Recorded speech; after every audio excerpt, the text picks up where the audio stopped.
Après avoir rappelé les difficultés de l'ensemble des filières agricoles, les présidents des chambres d'agriculture bretonnes ont mis l'accent sur le nouveau plan de modernisation 2015-2020. On a subi, notamment sous l'angle administratif, un blocage en fait, de nos productions agricoles et par ricochet de nos investissements. Et donc on fait le constat aujourd'hui d'avoir des structures d'exploitation agricole qui sont plutôt avec des bâtiments vieillissants. Et par rapport à ça, si on veut parler d'abord des conditions de travail pour les éleveurs et les salariés, si on veut parler de compétitivité, si on veut parler d'économie, il y a un moment où il faut revoir un peu les choses et puis se projeter sur l'avenir. Même si, je le redis, c'est compliqué quand on est dans des moments comme actuellement avec des productions qui ne sont pas bien valorisées, il faut quand même donner de l'espoir et de la confiance aux éleveurs. Et donc pour ça, on a mis ce fameux plan qui va accompagner en fait l'investissement et la modernisation.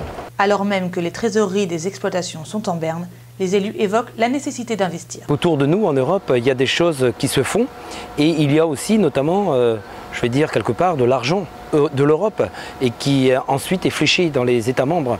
Et donc nous, pour notre agriculture, alors qu'on a des conditions, je dirais, naturelles pour avoir une agriculture forte dans nos régions, il faut aussi qu'on sache, entre guillemets, prendre cet argent qui est à l'échelle européenne, qui est là pour moderniser en fait nos structures d'exploitation. L'investissement passe aussi par la sécurisation du revenu, la contractualisation et les systèmes assurantiels semblent retenir l'attention. Depuis des années, la volonté de l'Europe, ça n'a pas été de soutenir, au travers d'outils de régulation notamment, soutenir ou plutôt organiser les marchés. Et donc de ce fait, on est en plein dedans aujourd'hui et on n'a plus les leviers qu'on avait dans le passé avec l'Europe.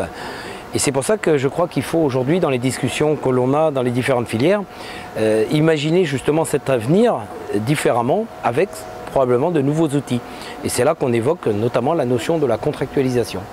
Du côté européen, la PAC, pour avoir été à Bruxelles il y a quelques temps, regarde de plus en plus vers des outils assurantiels comme il en existe aux États-Unis. Il existe certes aujourd'hui l'assurance récolte, qui est intéressante pour les grandes cultures, mais il n'existe rien pour le domaine de l'élevage.